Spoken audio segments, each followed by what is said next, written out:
All right. Well, 90 for 9, it's Angelina. I'm here with the one and only Jax. What up? We were just saying how life has been lifing for you. It's life and hard. Like, And you. We're just out here lifing. Just out here lifing. You're Yeah. back with another anthem, Cinderella Snapped. Oh, thanks. It's cool. It's a very cool time.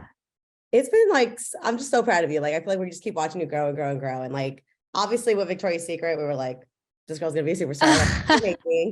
But when my boss first played me Cinderella Snapped, I did not even know that was you. Oh, Like, okay, yay. like, I took some risks. So I was like, so different. And like, I think vocally you like really, really shine. Like, not that obviously we knew you could sing and like we're so talented before, but I was like, what? That's Jax, like next level. What was the process for you in making the song, the inspiration?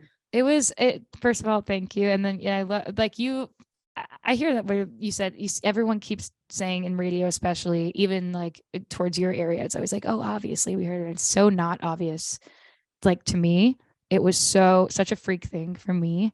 Like with the success of Victoria's Secret, the song really wasn't even supposed to come out. So like it happened so quickly and I didn't really think it was a good song. I was told it wasn't great. So I was like, I guess the people kind of decided what was going to help them through something. And so I spent the year building that community and, you know, kind of dealing with my imposter syndrome. And Cinderella Snap kind of came in the middle of all that. Like when I had some breaks at home to get the studio, I wanted to write something that I was feeling because I was starting to finally feel myself like as a feminist and like really speak up when I felt like something was wrong, pay people when like ask for budgets that need to happen so women get paid when they wouldn't normally because it's very competitive and weird in this business, right? Like things that I felt like I have a lot of power that I didn't realize I had, right?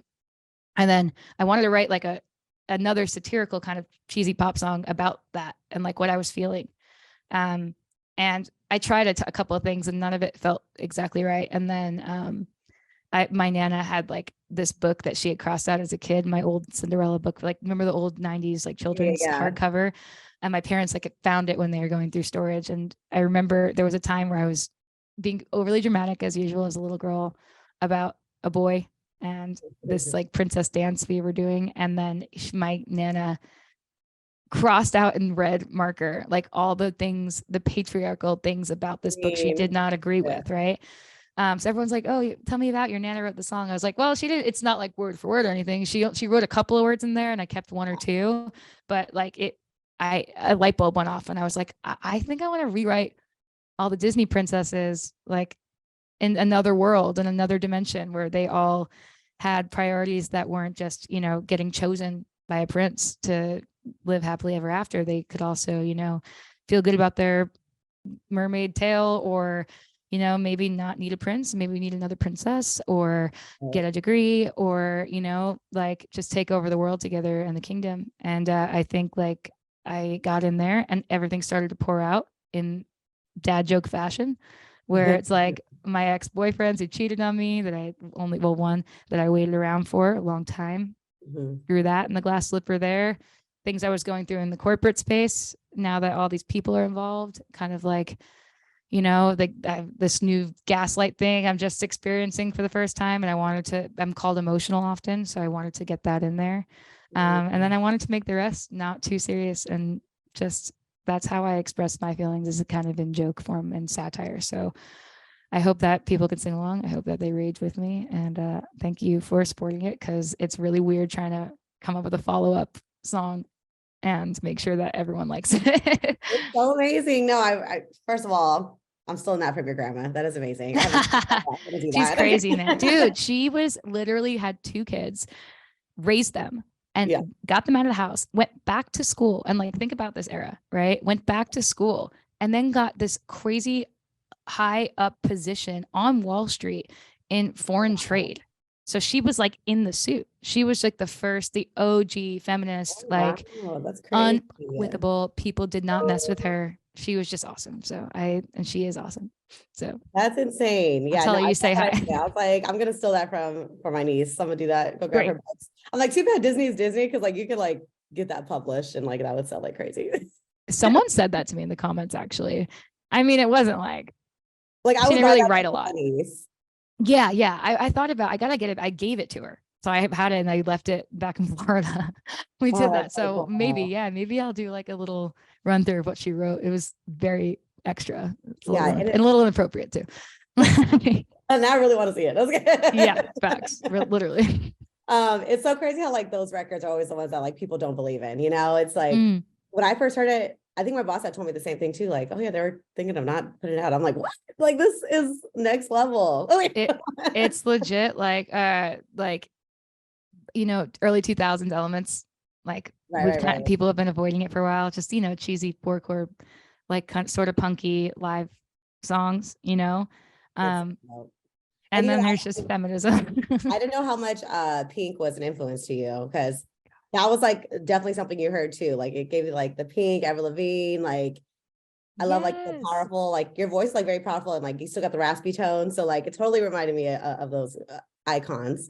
Thank you. I love Pink. She's a huge part of my world and why I sing. She to me was like just the very powerful modern Janis Joplin, like of our time, that we got to like all grow up with. And then she just had this amazing healthy career and just held down her own fort from day one. And I knew every lyric. I still know every lyric to every Pink song. I just met her at the iHeartRadio Awards, and she asked to hug me, which was so respectful and kind that she asks to hug people and for consent, and that just so awesome. And then I was like, oh my God, please hug me. Oh my God. And I was just like, I love you. Telling her, right?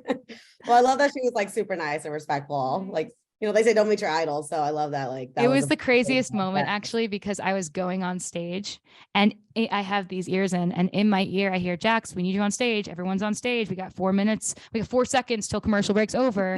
And Pink is like literally asking to hug me. And I was thinking like, I guess I might not go on stage right now. I was just like, I'm just going to stay here until this is over and then deal with the consequences later. Yes. Yeah. That was a moment for sure. And at the iHeart Awards, you won Best New Pop Artist. Yes.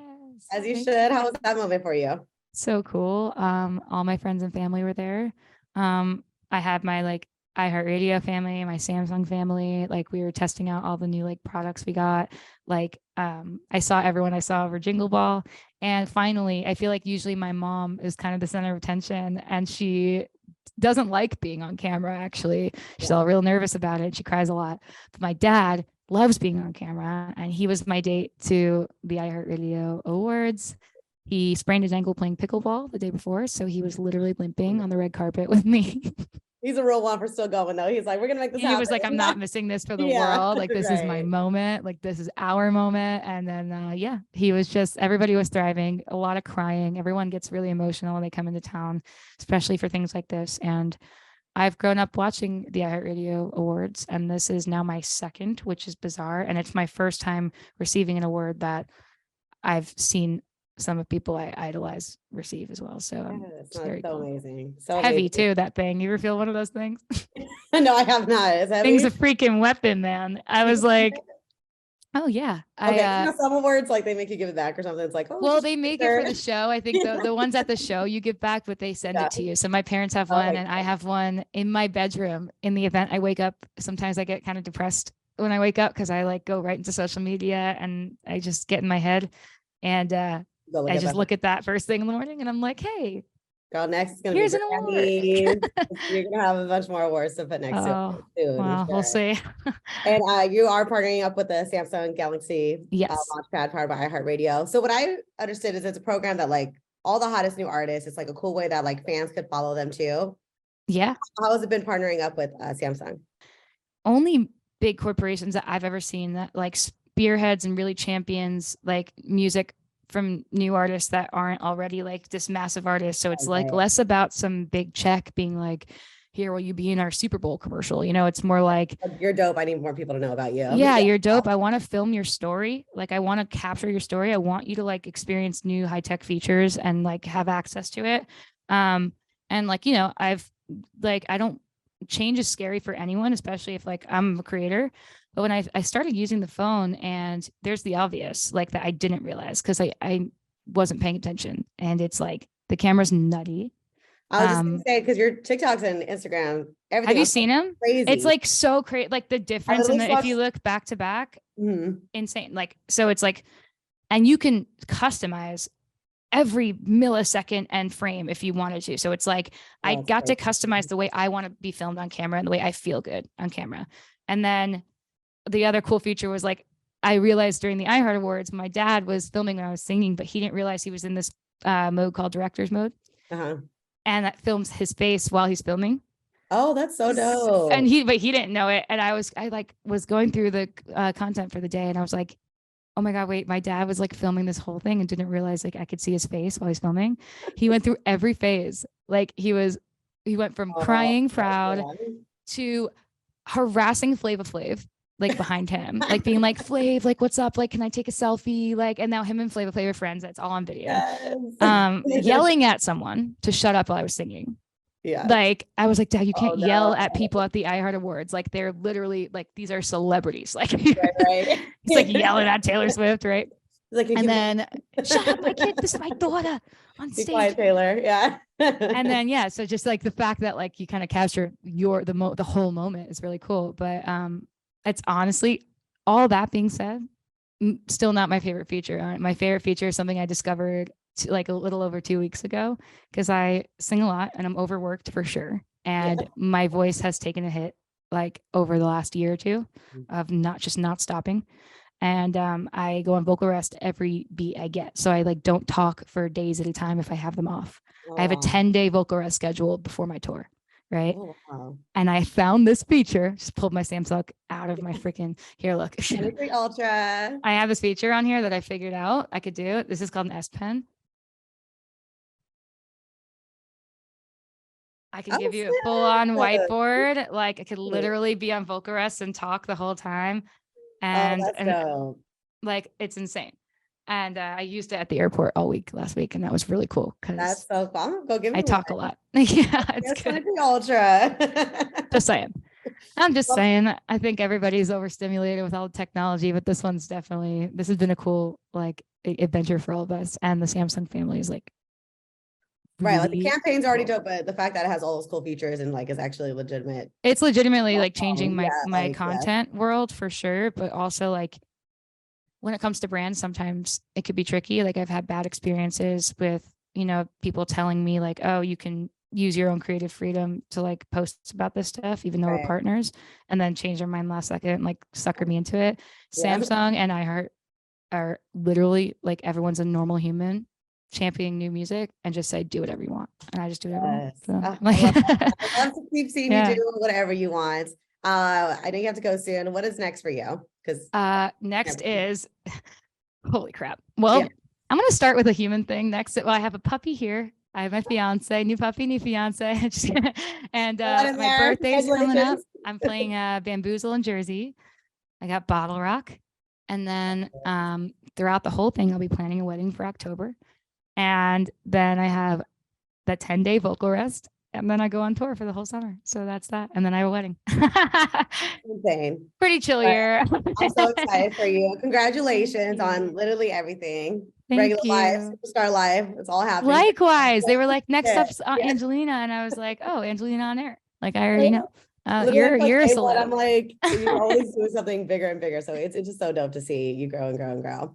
And I can't wait till you come back to the Bay. I mean, hopefully I can catch you at Bottle Rock, because that's not too far. But are you going? I might. I might have to go. You have to go. Yeah.